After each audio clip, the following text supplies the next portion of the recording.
Il y a quelque chose de profondément déchirant dans le silence des maisons autrefois bourdonnantes d'espoir.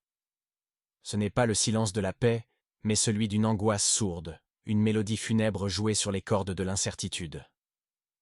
Pour la classe moyenne nord-américaine, ce silence résonne avec l'écho d'un rêve qui s'effrite.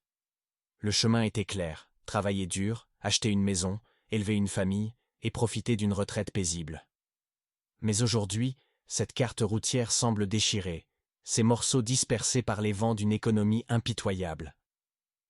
Combien d'entre vous se reconnaissent dans ce sentiment d'étranglement progressif, cette sensation que, malgré tous vos efforts, le sol se dérobe sous vos pieds?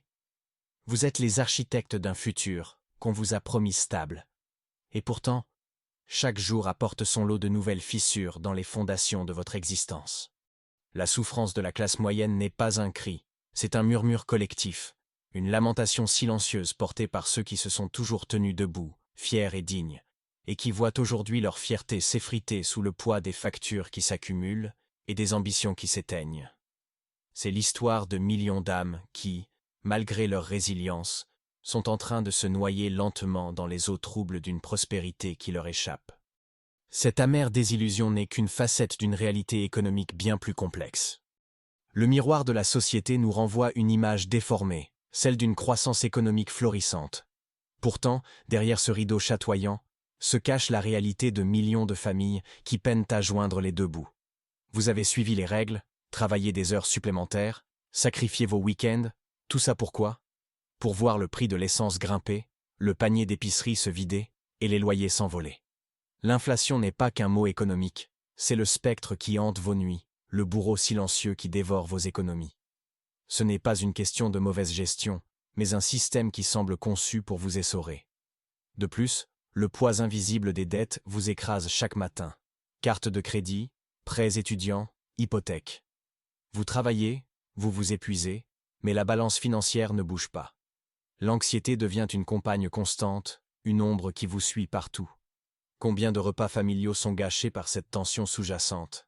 La honte s'insinue parfois, cette impression d'avoir échoué malgré vos efforts, alors que le système est conçu pour vous maintenir dans cette précarité. Ces contraintes financières se manifestent de manière cruelle dans des domaines fondamentaux de la vie. Ce qui était autrefois des piliers de la stabilité est devenu source d'angoisse. L'éducation, clé de la réussite, se transforme en un fardeau financier avec des prêts étudiants colossaux, menaçant l'avenir des jeunes diplômés. L'accès aux soins de santé, loin d'être un droit, est un luxe. Une simple maladie ou un accident peut entraîner une catastrophe financière, obligeant des milliers à reporter des traitements nécessaires par peur des factures. La maison, jadis symbole de sécurité, est devenue un cauchemar financier. Les prix de l'immobilier ont explosé, les taux d'intérêt grimpent et les taxes foncières augmentent, transformant l'hypothèque en un poids écrasant. Beaucoup se sentent piégés, incapables de vendre ou de déménager. Combien de familles se serrent la ceinture pour conserver leur foyer, transformant leur sanctuaire en prison dorée, exigeant des sacrifices constants. La dignité de posséder son chez-soi s'érode sous le poids des contraintes économiques, accentuant cette spirale d'inquiétude. À ces défis s'ajoute la menace insidieuse qui plane sur le monde du travail.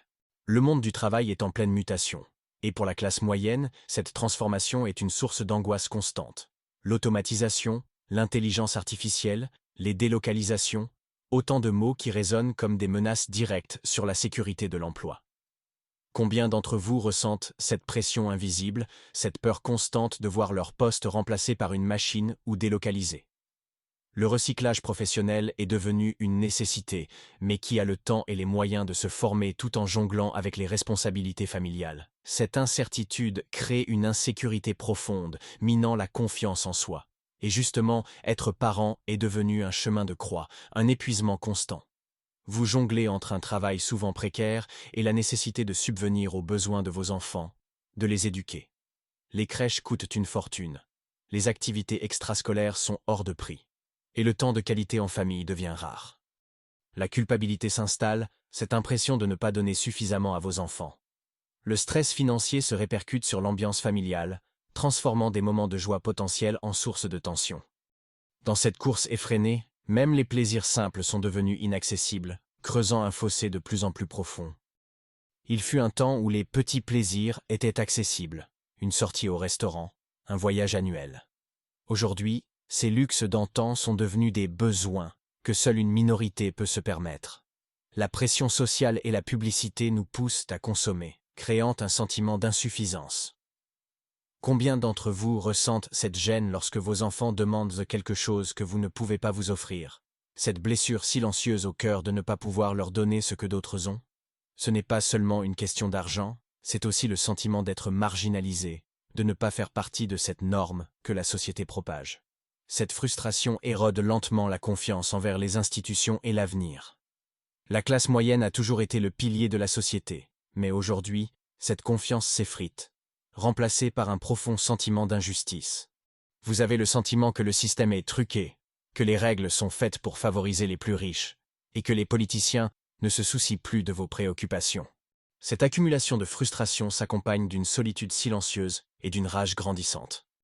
Paradoxalement, au sein d'une masse de millions de personnes qui partagent les mêmes difficultés, la souffrance de la classe moyenne est souvent vécue dans un silence assourdissant. La honte, la fierté mal placée, la peur d'être jugé empêchent beaucoup de parler de leurs difficultés financières. Vous souriez en public, vous faites semblant que tout va bien, mais à l'intérieur, vous portez un poids écrasant. Les conversations sur l'argent sont tabous, même entre amis proches ou au sein de la famille. Combien d'entre vous se sentent isolés dans ce combat, convaincus que vous êtes les seuls à lutter si ardemment? Ce manque de dialogue collectif rend le fardeau encore plus lourd. Sous le vernis de la résilience se cache une rage silencieuse, une colère sourde qui couve. Ce n'est pas une rage explosive, mais une indignation profonde face à l'injustice flagrante d'un système qui semble constamment vous pressurer.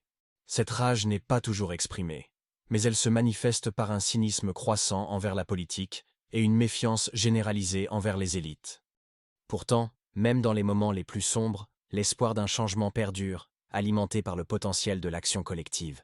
Si la douleur est profonde et les défis immenses, il est essentiel de ne pas céder au désespoir. Ce que vous ressentez n'est pas le reflet d'un échec personnel, mais la conséquence d'un système qui a besoin d'être réajusté. Vous n'êtes pas seul.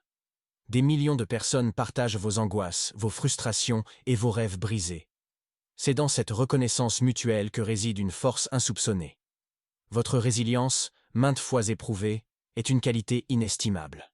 C'est elle qui vous a permis de traverser tant d'épreuves, de continuer à vous battre pour vos familles et pour un avenir meilleur. Mais la résilience individuelle doit désormais s'accompagner d'une solidarité collective. Parlez de vos difficultés, partagez vos expériences, brisez ce silence qui vous isole. Cherchez des groupes de soutien, informez-vous, engagez-vous civiquement. Exigez de vos représentants des politiques qui mettent fin à cette spirale descendante. Il est temps de transformer cette rage silencieuse en une voix puissante et unie, capable de réclamer une économie plus juste, un accès équitable aux soins et à l'éducation, et la possibilité pour chacun de vivre dignement. Le chemin sera long, mais en vous unissant, en partageant vos histoires et en agissant ensemble, vous pouvez redéfinir l'avenir de la classe moyenne et reconstruire le rêve nord-américain sur des fondations plus solides et plus équitables. L'espoir n'est pas une illusion. Il naît de l'action collective, de la conviction que, malgré les ombres, un avenir plus lumineux est possible si nous nous battons pour lui, ensemble.